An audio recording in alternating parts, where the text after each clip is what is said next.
Today we discuss the idea of capital. Now, you may have learned in economics class that capital means money or wealth. What I want to argue to you today is that capital is really a mechanism to extract energy from you. Okay? And what's important to understand is that in a universe where consciousness is the universe, then what energy is ultimately is attention and focus.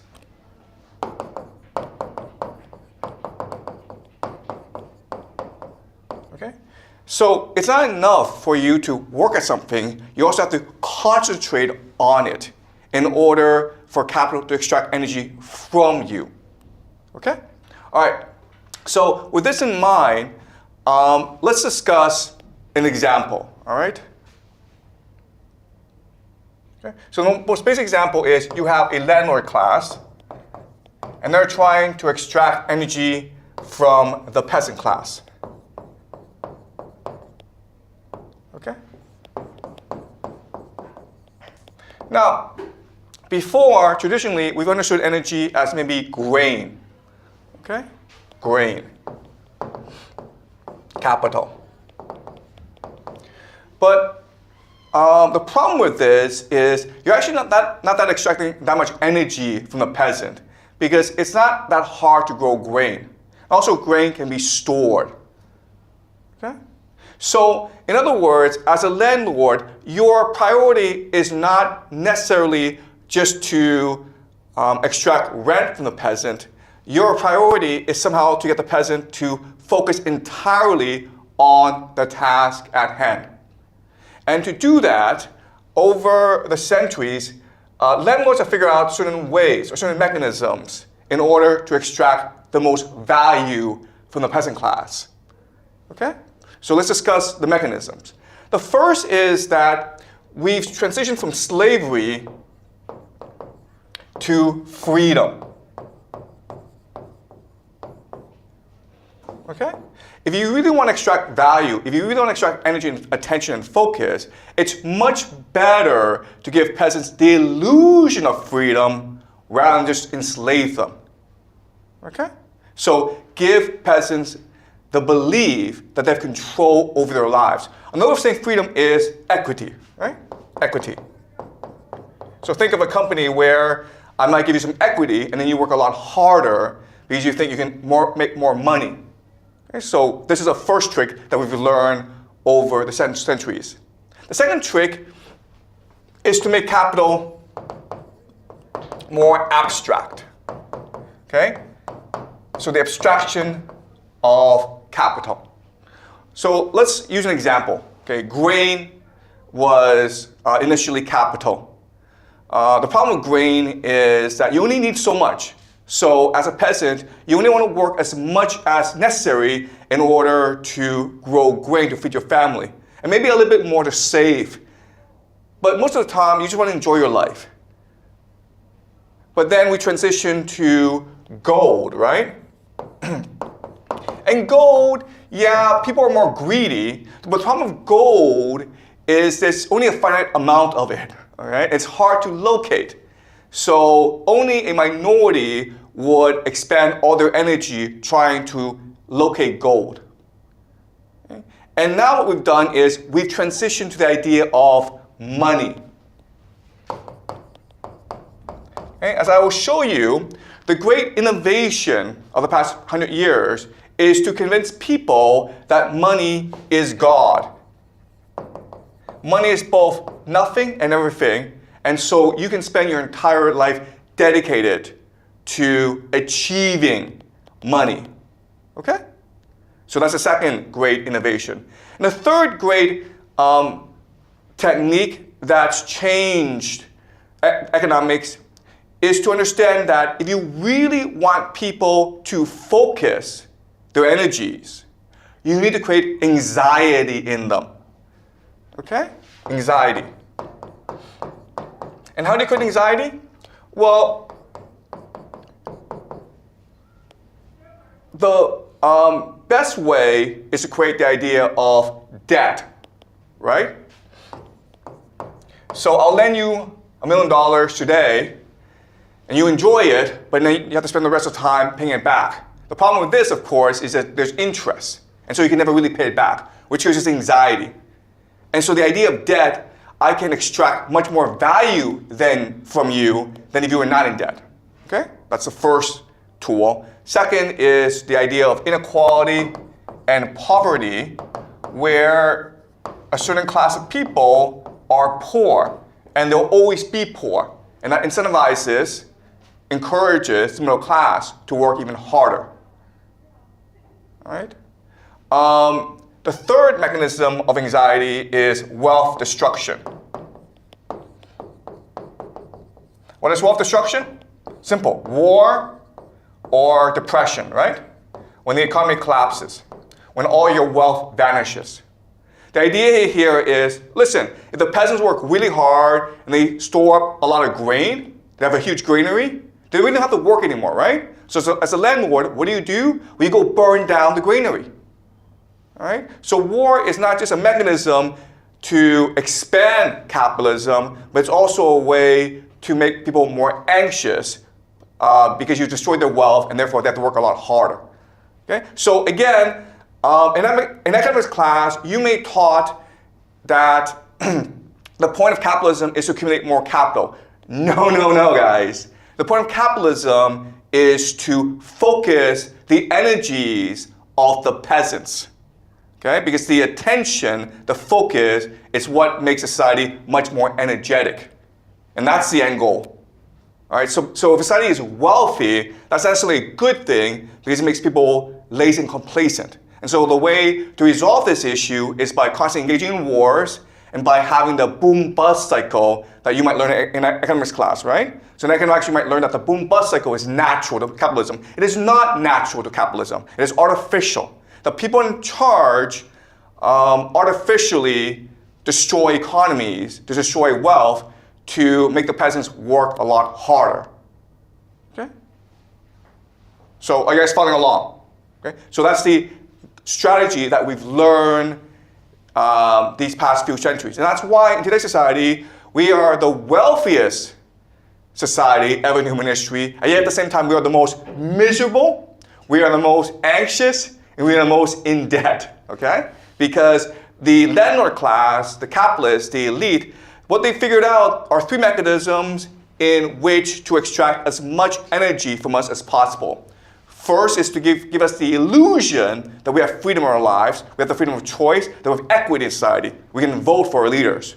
When in reality, it's all just an illusion. Okay? Second is to make money God, the end all and be all, both nothing and everything, the very focus of your life. And because money is so abstract, you can spend your entire life trying to achieve more and more of it, and yet at the same time, achieve nothing and nothing, okay? So think of like someone like Jack Ma, who has like more money than he can possibly spend, and what does he want? He wants more money, okay? And the third is to create anxiety in society so that people's entire existence is one of stress. And as a result, people are much more focused on work and wealth creation. Okay? And you do that by a constant process of wealth destruction. All right? So, but the problem, of course, is that when you push people too hard, when it becomes so obvious you explain people, then people will eventually revolt against you. So the solution that we figured out is, what we can do is we can actually move, okay? The landlord class can actually move somewhere else. And so when the anxiety becomes overwhelming, what will happen is the peasants will destroy each other, and the landlord moves somewhere else to the capital, and they'll come back when the peasant class have completely exhausted themselves, and they're willing to rebuild society, okay? And this process is what rules the world today. It is what we call transnational capital. In other words, the wealthy people of the world, they have absolutely no loyalty to nation or to people or to place. They only have loyalty to their capital. And they're willing to move to wherever they can, wherever they have to, in order to keep their capital safe and to grow it. And that's why a lot of people today are moving to Dubai or Hong Kong or Singapore. They don't care. They may not be of that place, but they'll go wherever they need to in order to pay less taxes, in order to avoid the social conflict created by their policies, okay, in order to find better investment opportunities. And this system is what rules the world today. But then the question is, okay, in concrete terms, what really is transnational capital? What allows transnational capital to function, to be able to move from place to place? Because remember, when you move from place to place, there are a lot of costs involved. For example, you don't really know anyone there, and so how can you trust the people? Right? And the solution that we've developed over the centuries is the idea of secret societies. So what you will learn is that secret societies and transnational capital are essentially the same thing, okay? And this is the force that rules the world today. All right, so now that I've discussed transnational capital, let's look at secret societies, like where they come from and how they work. Okay, well, secret societies exist because the lender class and the peasant class are fundamentally different. Therefore, the motivations, the beliefs, the worldview of these two classes must be different. Okay, so the peasants, what do peasants want? They want to live a simple life. They want to make some money, they want to have a family, they want to have some fun, they want to believe in God, okay? And so for the peasant class, we have organized religion, whether it's Islam or Christianity. Okay, Christianity. Jesus, right? Jesus tells you to be a good person. Confucius tells you to be a good person, right? But the lender class, they're different. They have a responsibility, they have an obligation to control the peasant class and extract as much energy as possible in order to maintain their society. Okay? So their religious practices must be very different. So whereas the peasants can pray to God, the learner class must fundamentally pray to Satan. Okay? So now let's look at why the learner class must pray to Satan. And this is true for all societies throughout human history. Before, the learner class was blatant about it, okay? Now they have to be more hypocritical, more secretive about it. All right, so let's look at the learner class. All right, so to be a learner class, to be the elite, you have to do terrible things. But it's actually hard to do terrible things. All right, so let me give you an example. Let's just say, I would say to you, all right, I'm gonna give you 10 million US dollars. But what you need to do is this. What you need to do is take a gun and late at night, go kill a random stranger. You think, wow, that's a really good deal. If I kill a random stranger late at night, no one's gonna know I did it, and I walk away with $10 million. And you think that I can do it, but guess what? When I actually make you go do it, you actually can't do it. Because there are lots of restrictions on your behavior, okay? So think of suicide. If I gave you $100 million and promised you a path to heaven, would you kill yourself? Probably not, okay? So suicide, killing yourself, in many ways, it's no different from killing someone else. We can't do it, okay? But there are actually hacks around this. We figured out ways to make you go kill someone in a way that doesn't make you feel that guilty about it, okay?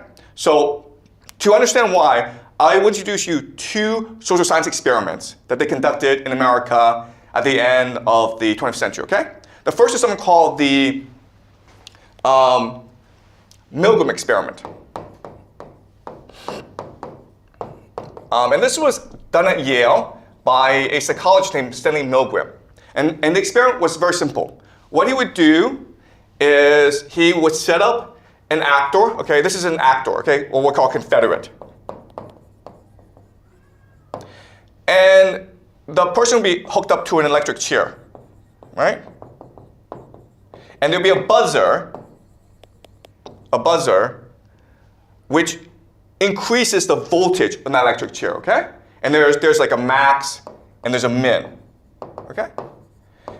And Stanley Milgram would be here in his lab coat, and he would invite a participant, okay, who's essentially a student, to come and be an assistant, okay? And the assistant's job was to press the button. And Stanley Milgram wanted to know, first of all, would this volunteer, this assistant, agree to shock another human being, even though he's seen the human being in pain? And second of all, Stanley Milgram wanted to see how much pain the volunteer was willing to inflict.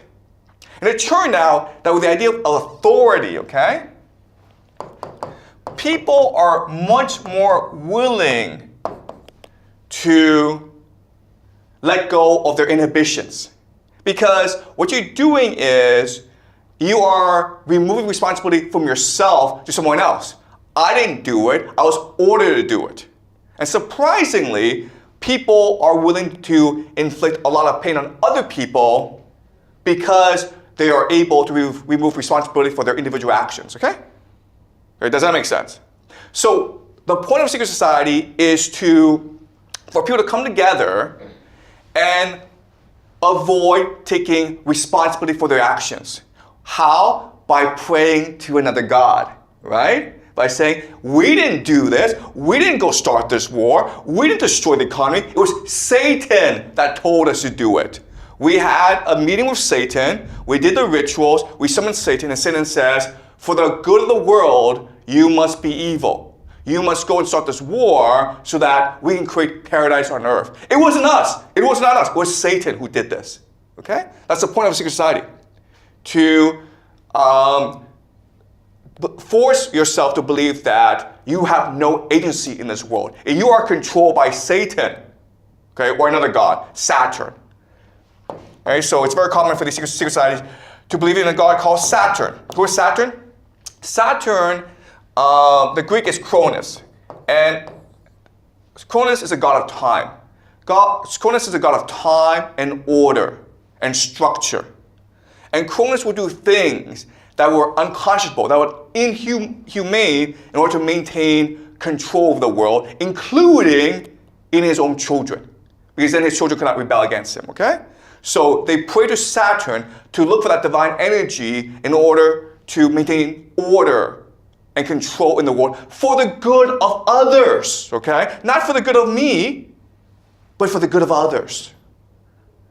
Does that make sense? Okay, that's the first idea I need you to understand about these secret societies. They always pray to a higher God. They believe in interdimensional lizard people, or they believe in Satan, or they believe in Saturn. Who cares, okay? But they don't feel as though they're in control. They feel as though they're possessed by demons or by extraterrestrials, okay? And why? In order to do what they must to maintain their power and their wealth. Okay, that's number one. Number two is this. Another experiment that you guys might have heard of, something called the Solomon Asch experiment. Okay. And here, the experiment is 10 people in a room. 2, 3, 4, 5, 6, 7, 8, 9, 10. Okay, and they all sit together. And they're just asked to tell me if this is a straight line or a circle. Okay? It's that simple. Then what happens is a volunteer is asked to come into the room, okay? And this volunteer goes last. And everyone around the room goes and tells the answer, okay? And from 1 to 10, okay, and these are all Confederates, okay? These are all part of the conspiracy. From 1 to 10, they all say this is a circle. And so by the time you get to the volunteer, who's number 11, he's like,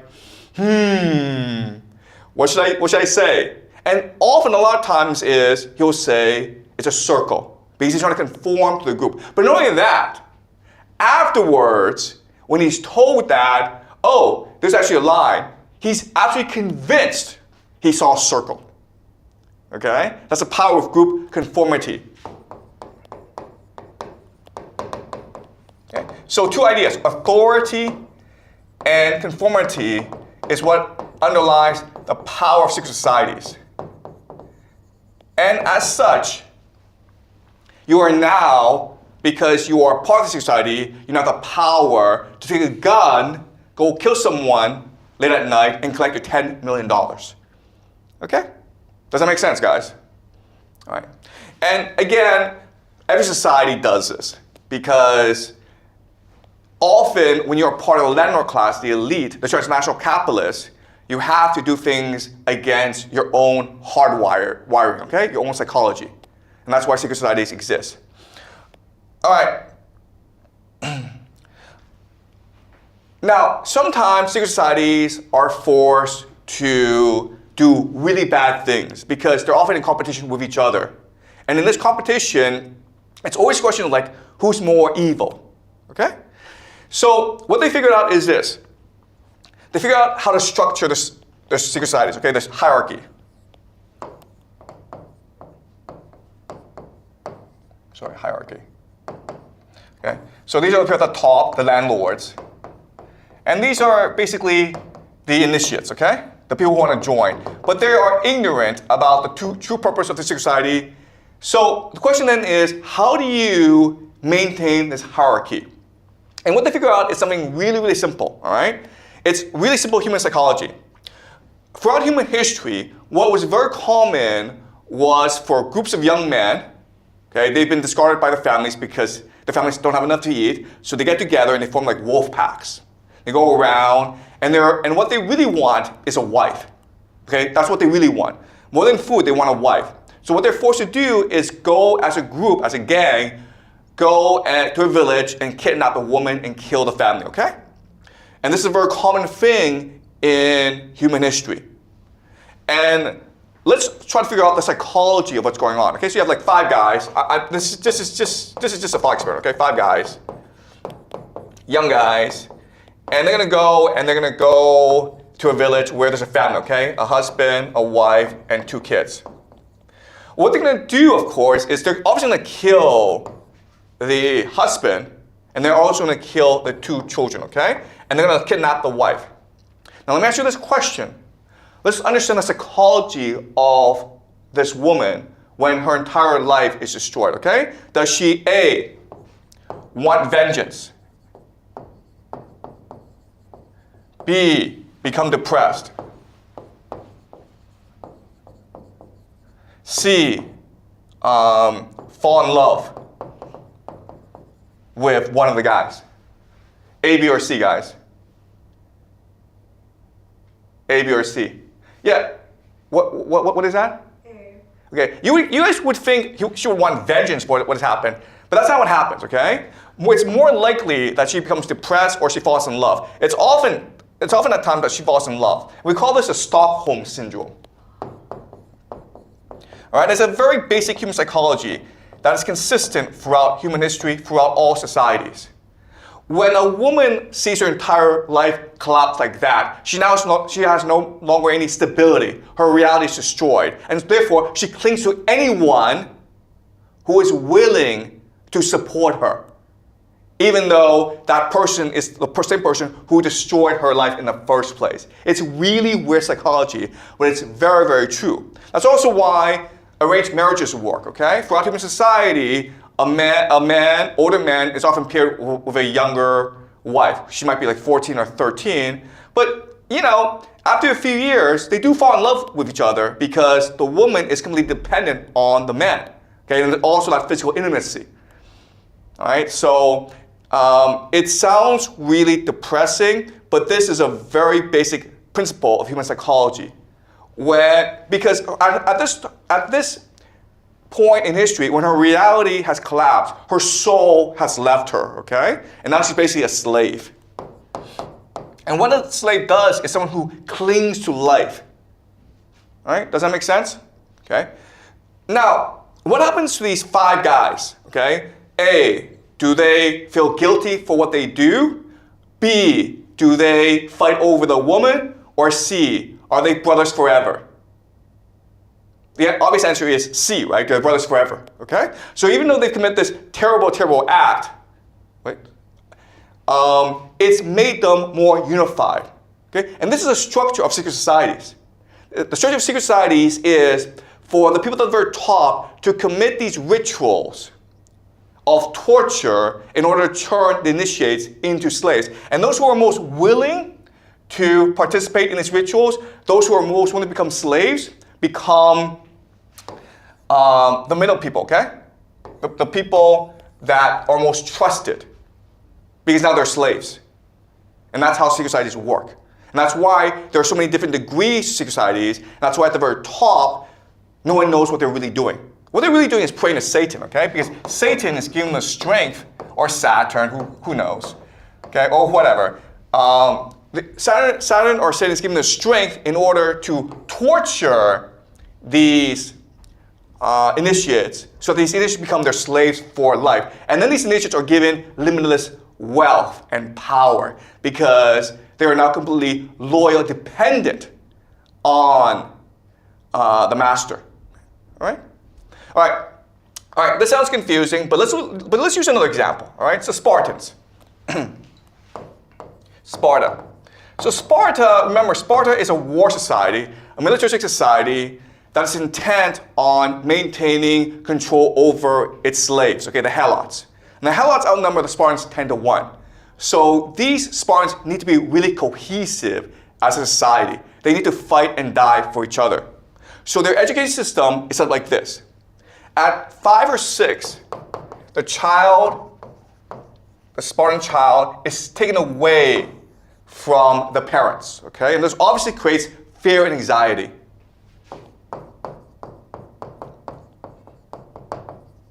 All right? Also, what happens is the child is in school beaten up by the older kids. And this creates trauma. All right? Another word we use for this is intergenerational trauma, because the Spartans do this to every child, intergenerational trauma. All right, so the kid at this point is unsafe, insecure. His mind is really screwed up.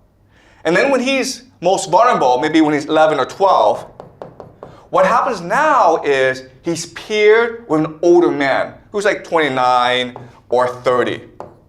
Okay, an older man. And this older man, they become lovers. Basically what happens is the man first, of course, commits, sexual abuse. But again, because the child is traumatized, because the child has no bearings, no reality, doesn't believe anyone in this world loves him, even though the man is being abusive to him, he falls in love with the man. And as a result, the boy will do anything that the man orders to him to do, okay? So what happens is this man becomes his general, and he becomes a soldier or an officer. And that's why the Spartans are so fearless. Okay, because the soldiers are completely loyal to the generals because they were once lovers. The soldier feels as though this general, who I must obey, he saved my life when I most needed it, when my parents abandoned me, when I was being beat up every day, when I felt complete insecurity, when I was traumatized. He came and he gave me a home, and therefore I must die for him. Okay? And guys, look, listen, this sounds weird, but if you go to the inner city gangs in America or anywhere in the world, okay, these drug cartels in Mexico, they use the same principles as the Spartans. Okay, these young boys, 13, 14, they have no fathers. They're put in a gang, they're abused, and then the gang leader treats them well. They might have some, sex, and then these boys are completely loyal to their gang leaders. Same thing if you go to these child armies in Africa. Okay, very basic principle that every human understands. If you abuse a child and then be nice to that child is obedient to you forever. And this is how secret societies behave. Okay, one last example. Okay, so in history, there was a very famous secret society called the Assassins. You may have played the video game Assassin's Creed, okay? Why are they called assassins? Because of the word hashish. Hashish is a drug like marijuana, right? It's a hallucinogen. Okay? So the way these societies would work is if you're a new member, I would make you have hashes, okay? Hashes. And your mind would become blurry. You feel as though you're in a dream. And then what would happen is I put you in a room, and you're basically like drunk, okay? And then these young people would come and pleasure you. And then you would wake up in your home, and you would think this was a dream, okay? And your master would tell you, this is what paradise is like. All right? This is what heaven is like. If you do what I tell you, I guarantee you, you will go to heaven where 10,000 virgins will pleasure you for all of eternity. Okay? And this turns these assassins into the most dedicated killers. Again, I keep on saying this. It's really hard to convince someone to go kill another person. But these assassins are willing to do whatever it takes in order to enter paradise. Okay? So, guys, this combination, sex plus trauma plus hallucinogens or hallucinogens, psychedelics, okay? These three things, psychedelics, drugs, sex plus trauma, they create the perfect slaves, okay? Slaves. Because now what you can do is you can take these slaves and then have them infiltrate other secret societies. They become the perfect spies because they are forever loyal to you, okay? They're completely emotionally dependent on you, and they will do what it takes in order to please you. But you have to like train them from an early age, okay? And this is how these secret societies, they fight each other. They recruit an army of young kids. They traumatize, brutalize these kids to train them to be spies, to be killers, and then they will unleash these kids on other secret societies and their enemies as well, like the assassins did, okay? Does that make sense?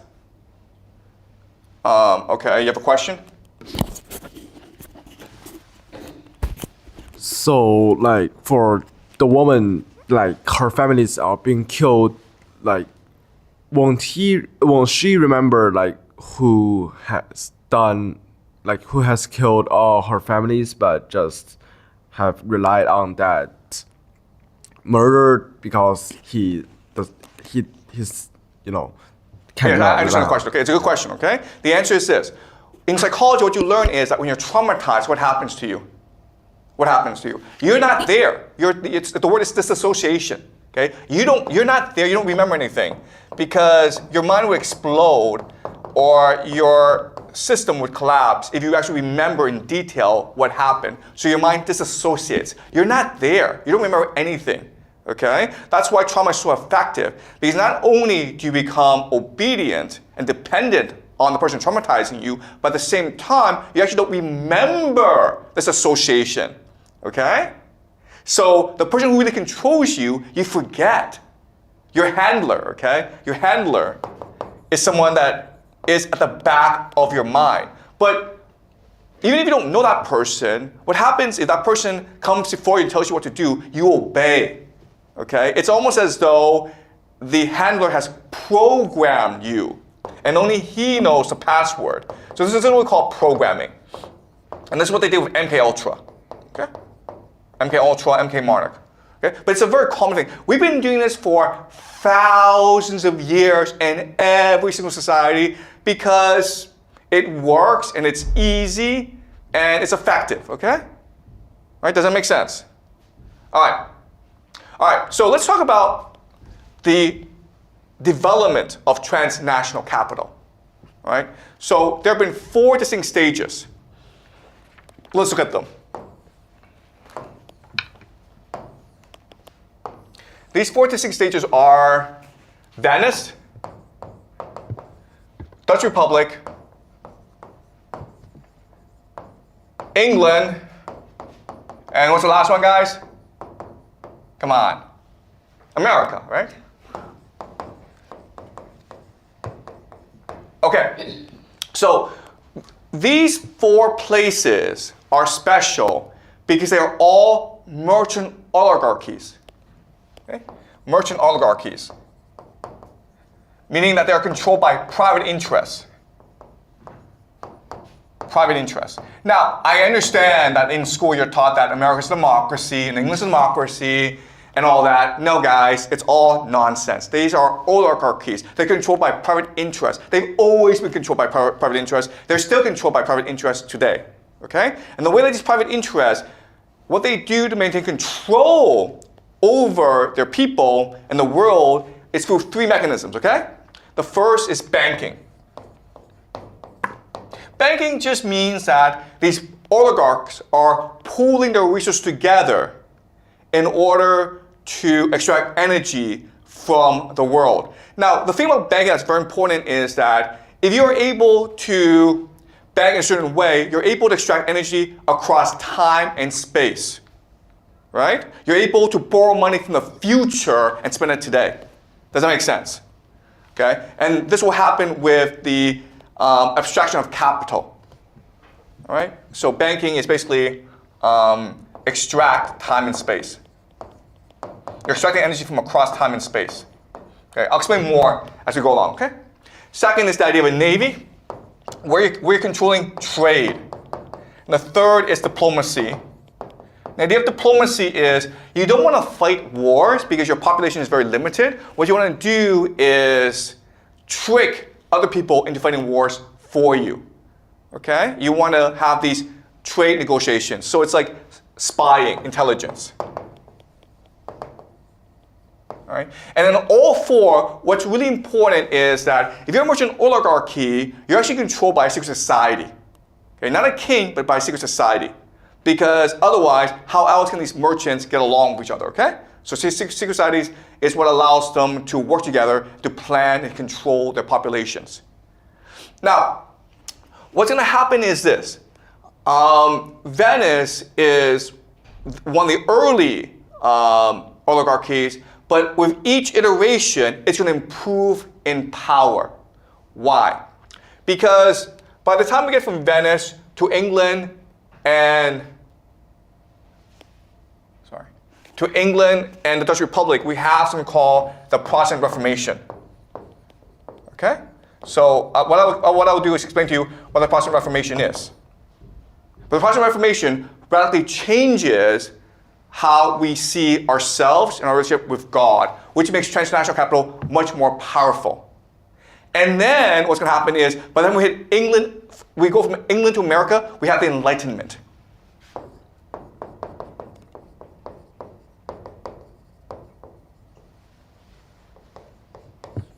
Okay? And when we hit the Enlightenment, what's going to happen is, by getting rid of God, we turn money into God. And when this happens, transnational capital becomes all-powerful. All right?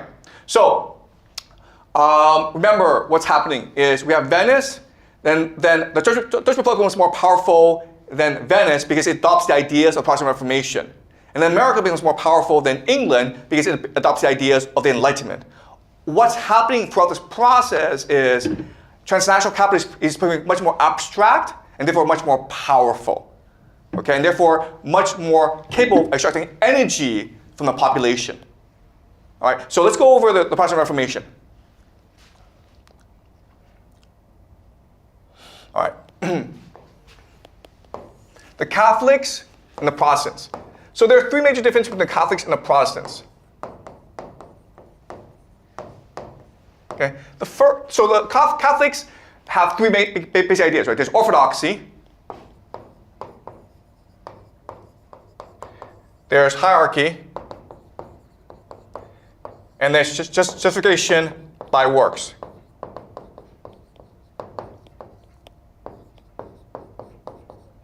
All right?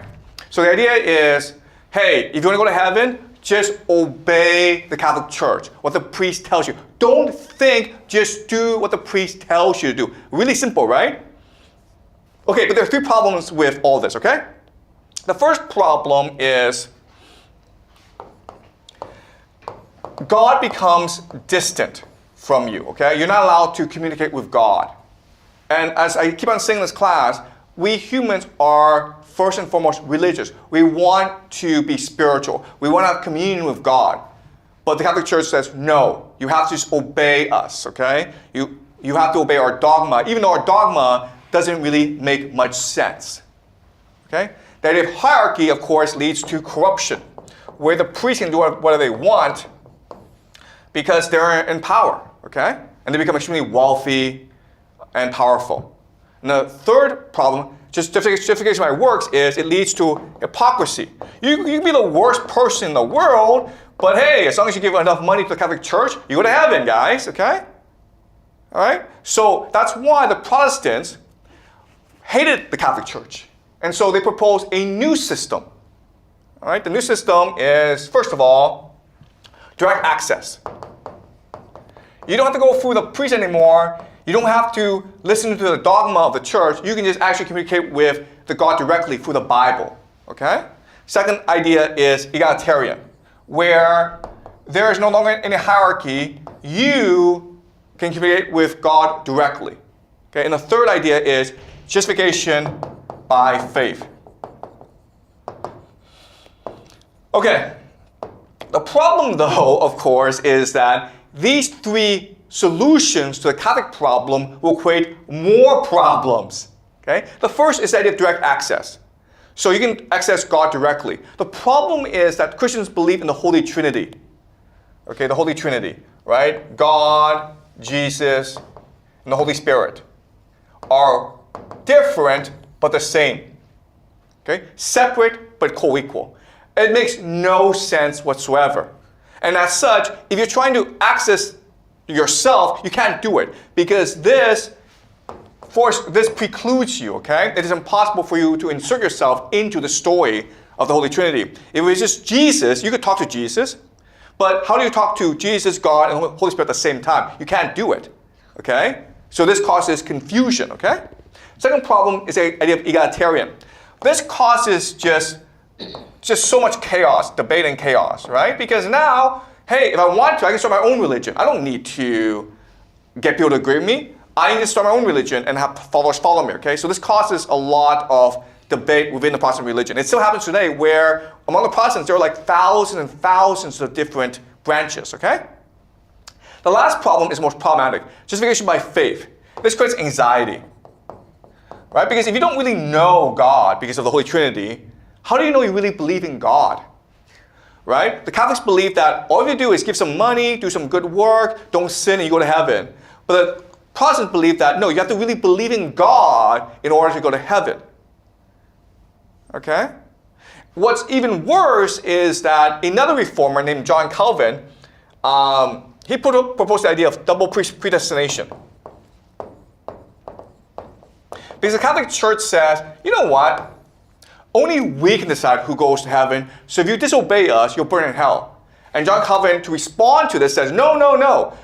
The Catholic Church has no power over anyone because God, at the beginning of time, has already decided who will go to heaven and who will go to hell, okay? Double predestination. It's already been decided, guys. And how do you know? Well, the solution is through energy, right? If you work hard, and you make a lot of money, you become very wealthy, then you know that God favors you. But after you become very wealthy, what's really important is for you to understand you can't spend any of this money because you can't sin. Okay? So you can only invest the money. All right? As you can understand, the merchant oligarchies love this because now they're taking people's money and they're able to invest it in any way they want. It's all going to the bank. Okay? And this is the Dutch Republic. This creates the Dutch Republic, which becomes the wealthy society in Europe at this time, in the 17th century. Okay? All right? Any questions so far? Okay? So what's going to happen, though, is by the time you go from England to America, okay, England's also Protestant.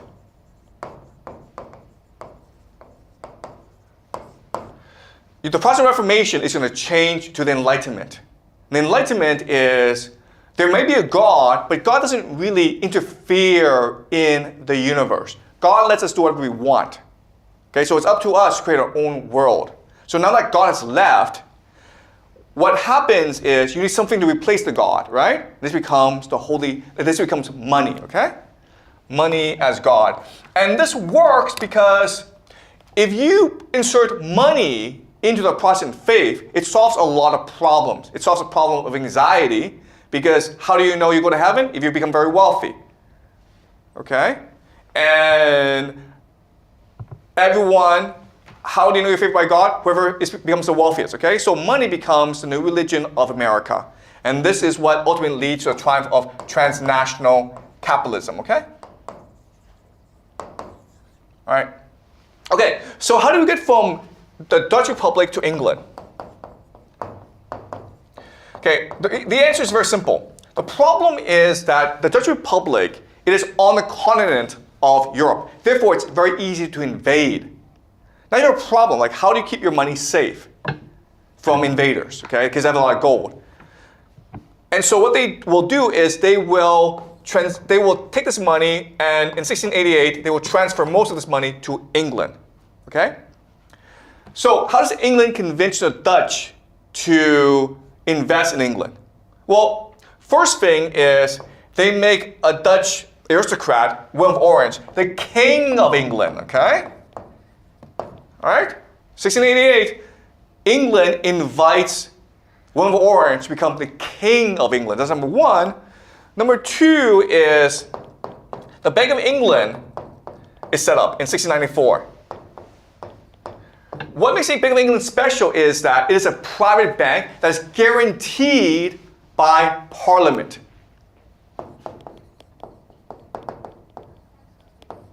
Okay, does that make sense, guys? What this means is this. What this means is that if I make a lot of money, I keep it.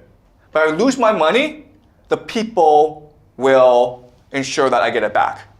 Okay? Now what's going to happen is the Bank of England will lend money to England to fight wars. Remember, the Bank of England, what it is, it's transnational capital. So it's private interest, but anyone can invest it, including the Dutch Republic, including, guess what? The Catholic Church. Okay? And the third thing is secret societies. So what's going to happen is that secret societies are going to create these linkages among these different transnational capital groups in order to allow them to work together, okay? All right? So does it make sense? And what's really important is this system will transfer over to America, creating a system that we have today. The Bank of England becomes the Federal Reserve. Secret societies transfer over. These are the Freemasons, okay? All right? Does it make sense, guys? And this is why we have the system that we have today. The thing that you need to understand about the Federal Reserve is the Federal Reserve was set up in like 1913 or 14, I can't remember, okay? But the Federal Reserve, what they can do is print money. It's a private bank. It's private interest. They print money, and the government, how's the government spend money? It borrows from the Federal Reserve at interest. Okay, so the people are borrowing from the bankers.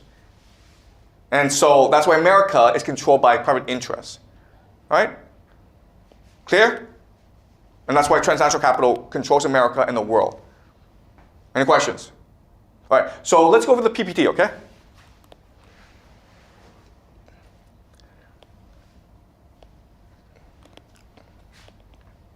All right, so Venice. What makes Venice special is after Rome collapses, the Roman Empire collapses, right? These noble families, they're now impoverished. They go to different places. The city that becomes dominant in the Italian peninsula is actually Venice. Why? Because it's surrounded by marshes. So it's hard to invade. And you don't actually want to invade it because it has no resources. Its only advantage is that it's by the coast, which allows it to engage in piracy, as well as trade and diplomacy, okay? All right, so this is Venice today. And as you can see, it would be very hard to invade.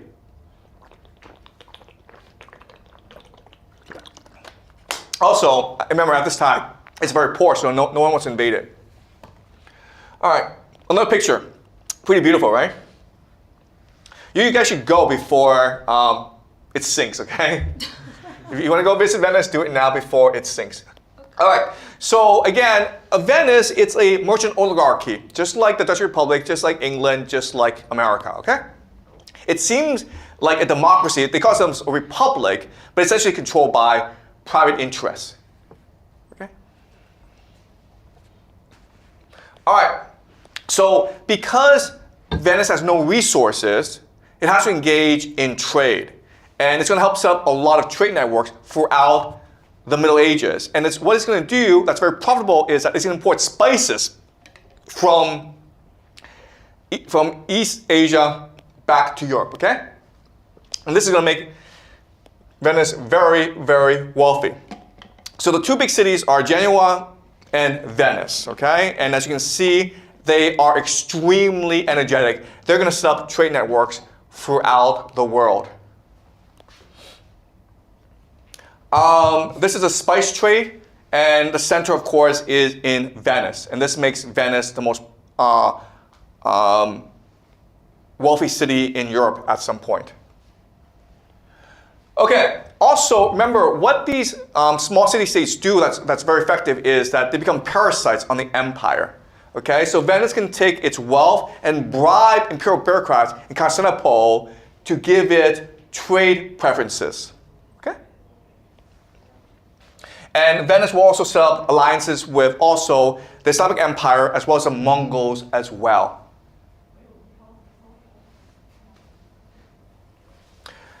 Guess who is from Venice? Marco Polo is from Venice, okay? Why is Marco Polo traveling around the world? To set up new linkages for Venice, okay? So you got all these Venetians going around the world to be spies and to explore in order to set up new networks for Venice. Because they don't have really a choice in the matter. They are a trading power. They don't have any resources on their own, so the people have to be very energetic, okay? And while this is happening, they set up these banks where the wealthy merchants can pool their resources to take more risks. Okay? Eventually, what will happen is that Venice will decline and the Dutch Republic will emerge. What makes the Dutch Republic so powerful is that it's ruled by merchants who have now adopted Calvinism. Okay? Remember, Calvinism is the faith that wealth is signals that you will go to heaven. So everyone in the Dutch Republic works really, really hard. It's a very energetic society, and they can now feed off the Spanish Empire, okay, the Austrian-Hungarian Empire, the Habsburgs. Why? Because the Spanish Empire, what they've done is they've gone to South America and captured a lot of gold, and it makes their people very lazy. Okay, so there are three ways in which you can take advantage of that. The first, of course, is piracy, where your ships just steal the gold as this gold is heading back to Spain. Another is just by providing industry for these people. These people don't want to work, so you just sell them clothes, okay? And this builds up the industry of France, Britain, and the Dutch Republic. The last way, of course, is probably luxury goods, especially spices, to the market. So because the Spanish Empire is so wealthy, this wealth transfers to the energy industry of the Dutch Republic.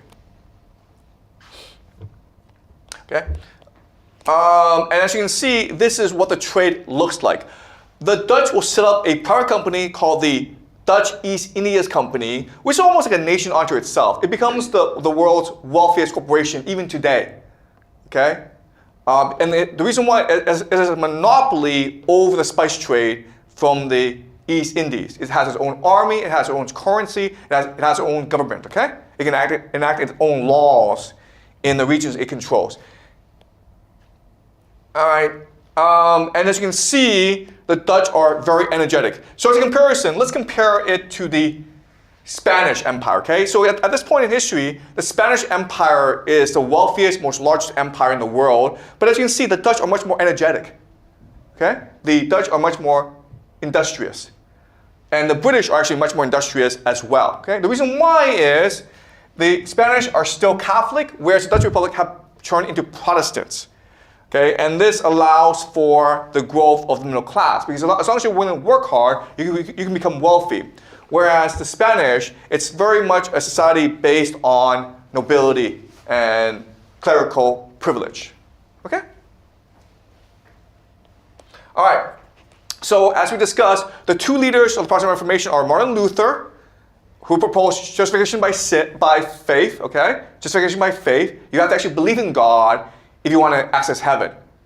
and John Calvin, who proposed the idea of double predestination, which means that God has already decided who's going to hell, who's going to heaven, and therefore you have to prove it to yourself by working really hard, making a lot of money, and not spending it, okay? And then all this money goes to the bank, which allows for the growth of the Dutch Republic. All right. The Protestant Reformation will have many major effects on the world. It will lead to something called the 30 Years' War, and the Protestants will fight the Catholics. And this will lead to the death of millions and millions of people. In fact, this is the deadliest war in Europe right before World War I. Okay? Yeah, the war is deadly. It lasts for a long time, 30 years. It will kill millions of people. Because of the Protestant Reformation, the Catholic Church is under attack. So what they decided to do is they decided to set up a secret society, basically an intelligence agency called the Jesuits. This is Loyola. You may have heard of Loyola University. So the Jesuits go around the world and set up a lot of universities and schools. But their main mission is to infiltrate Protestant societies and try to overthrow the government and try to make them more Catholic, okay? In response, so this is the system of the Jesuits. Okay? And in response, the Protestants will set something called the Freemasons. Okay, we'll discuss this later on, right? But so throughout history, at this time, there's a secret battle going on between the Jesuits and the Freemasons. And they're using all sorts of really nefarious, evil techniques, including, as we discussed, traumatizing young children so they could be spies to infiltrate other groups.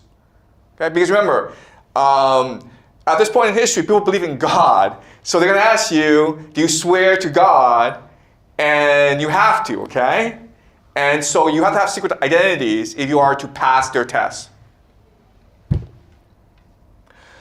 Okay, so one of the crucial battlegrounds between the Jesuits and the Freemasons, the Protestants, is England. Okay, Henry VIII, what he will do is he will split off from the Pope because the Henry VIII, like most monarchs in Europe, they want to maintain their independence, their autonomy.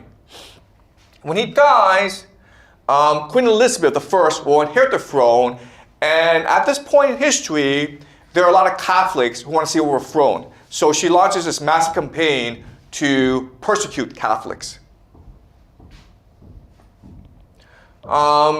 This will lead to many, many battles, crises between the Catholics and the Protestants. James II is a Catholic king, and the Protestant nobility don't want that. So what they will do is they'll conspire against him. In 1688, they will invite the Dutch aristocrat, William of Orange, into England to become the king. And this will lead to something called the Glorious Revolution, where now authority passes to Parliament. What Parliament will do is charge something called the Bank of England, which is, again, it's a private bank with the power of state. They can print money, okay? And this solves a huge problem because before, what happened is these private bankers would lend money to monarchs. The problem with that is the monarch could die, the monarch could be overthrown, the monarch could lose a war, the monarch could just decide not to pay you back, okay? But now, if it's Parliament that's borrowing the money, the people always have to pay you back, okay? Unless England is destroyed as a nation, your loan to the nation will always be guaranteed. And this is what will allow England to become an empire. So the great conflict between England and France, of course, is the Napoleonic Wars, where Napoleon is about to conquer Europe, and Britain cannot have that, okay? Britain is a naval power, and if Napoleon is able to establish an empire in Europe, then England won't be able to trade with Europe. So what England will do is finance 7 wars against Napoleon. And they can do that because they have the Bank of England, which is able to borrow unlimited amount of money from the future as well as across space, okay, across time and space. That's how they're able to defeat Napoleon. Napoleon defeated England 6 times. But England didn't really care because, first of all, England wasn't fighting the war, it was just financing the wars. And England could not stop fighting the wars because otherwise it would go bankrupt, okay? Does that make sense? All right, the Napoleonic Wars. And this establishes, of course, the British Empire. And they can do whatever they want now. So they take over India. And they set up something called the East India Company. Okay? And the East India Company is also a nation unto itself. It is at this time, as a company, maybe the third or fourth richest nation in the world. And of course, what they do that's very important is they extract wealth from India. They basically steal a lot of wealth from India. People estimate that they've stolen like $45 trillion of wealth from India. Okay, so you can see how in 1700, before the arrival of the East India Company, India might have like a quarter of the world's GDP, but over the next 200, 300 years, their wealth will plummet. Okay, the reason why is what's going to happen is that England will turn India into a resource colony. They will destroy the manufacturing base of India, turn it into an agricultural economy, and then force India to buy British manufactured goods. Okay? So what they will do is use India to drive their industrial revolution. Okay? And as you can see, they're also forcing the Indians to pay a lot more money than their own people. And so in 1913 to 1950, the average income of Indians don't really change that much. Okay? But what's really important for you to understand is this. The British could not have done this without help from the Indian people themselves. Okay? So what's happening is the British, for the Bank of England, they're able to co-opt the Indian elite. Why? Because now you're able to take your wealth and then store it in England. Okay? Does that make sense? Before, you couldn't really take your wealth anywhere, so your interests were aligned with the people. But now that you're able to take this wealth and then put it in England to be safe, your interests are now aligned with the British. And guess what, guys? The same strategy happened in China as well, where the Chinese local elites were helping the British establish opium trade networks throughout the country. That's why opium was able to spread so fast, okay? And guys, the system is still around today, okay? So the British Empire may be gone, but the British system of money laundering, of stealing a nation's resources by corrupting your elite, it still exists today, okay? So these are all places where England has these offshore private banks so that the elite of Africa, of Asia, can steal from the nation and store it in these banks, okay? All right, so England has some of the world's worst tax havens. All right, so what did England do with this money? Well, what England did was invest it in America. At this time, America is industrializing. And what's interesting about America is only a few individuals were able to monopolize entire industries. This is Cornelius Vanderbilt, and he monopolized the railway industry. How did he do that?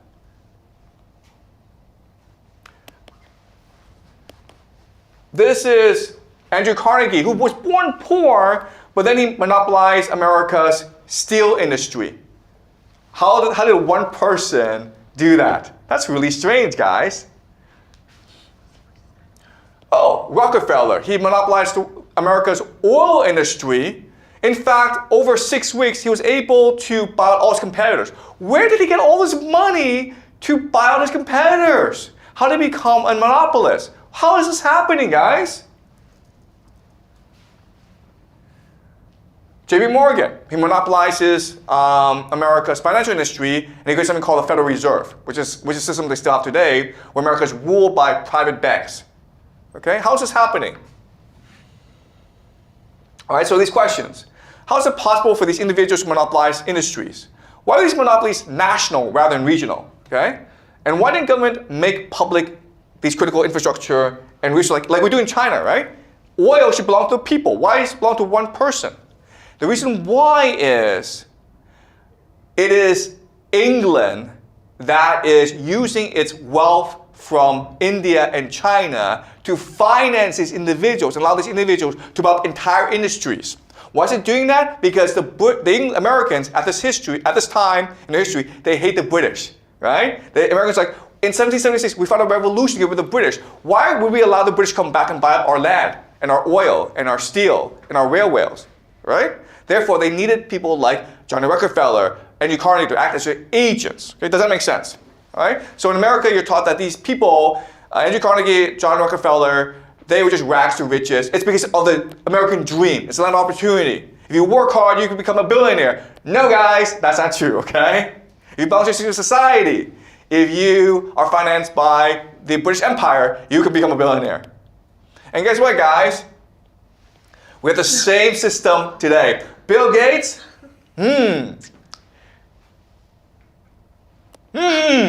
Mark Zuckerberg, really strange. This 19-year-old guy drops out from Harvard and founds Facebook, okay? And now he's a billionaire. How does that happen, guys? Well, it must be the American dream. Oh, ChatGPT, guys. Really strange.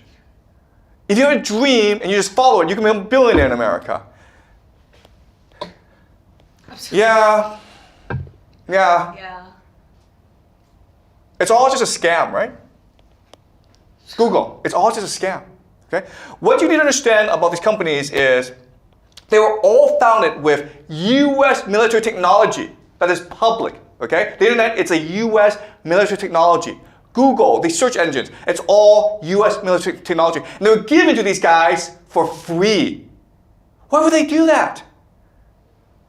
Okay, again, if you think that we're ruled by secret societies, and it's really secret societies that control the world, and they want this technology out there to better surveil people, it makes a lot more sense, right? Because if the Pentagon said, hey, we have this free computer that you can use, you'd be like, I'm not going to use this computer because you'll spy on me, right? But if Mark Zuckerberg says, hey, free Facebook, guys, you want to use it? You're like, yeah, sure, Facebook, yeah. He's a dork from Harvard. Of course he can be trusted, right? Same strategy, okay, guys? All right, so 1913, these bankers met together to set up the Federal Reserve System. And this led to something called the Bretton Woods system in 1945. America won the war, and America promised the world that the US currency, backed by gold, will become the reserve currency of the world. But the US currency will always be backed by gold, therefore you have nothing to worry about, right? Well, in 1971, Richard Nixon says, screw that, okay? We're not backed by gold anymore. We're not backed by gold anymore. You can use it. You don't have to use it though, okay? But guess what? Oil will now be sold in US dollars. Okay, this is called the petrodollar. So if you want to buy oil, you have to use US dollars, okay? And then he did something else that was very important, and actually more important than linking the US dollar to oil. Can you guys guess what? Oh, this. Okay? Guess what? Millions of Chinese working really hard. It's all for useless US dollars, guys. Okay? All right. Okay, so America was founded by Ben Franklin and George Washington, among others. They were both members of the Freemasons. They were both members of secret societies. Okay? So America is really a Freemason country. And how do we know? Look at Washington, D.C., okay? Guess what, guys? The architecture, the city design, it's all secret society stuff, okay? This is a pentagram, and this is the White House, right? This is the White House. And you can see how it's designed. This is occult symbolism. This is another picture showing you that this is a Freemason symbol backed by the Pentagon. I'm sorry, the pentagram, okay? Okay? If you want to see more of the secret society's occult symbolism, just look at the US money. All right, this is the all-seeing eye, the pyramid. All the symbolism comes from Egypt, Greece, Babylon, okay?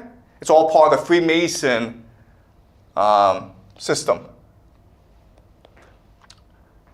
This is seal of the United States, the New World Order, okay? The New World Order. We'll be discussing this next week. Okay, but now you reach a point in history where you've got too much wealth, people become lazy and complacent. So what do you do with these peasants? We know exactly what they're going to do. They're going to destroy the economy like they did in 1929, and then they're going to start World War III. Okay?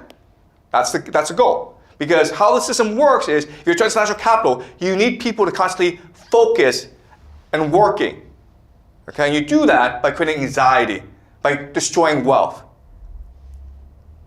by creating a cycle of constant death and destruction. All right? Any questions? Clear, guys? All right. So, great. So, next class, we will discuss the sign between Francus. Okay? All right.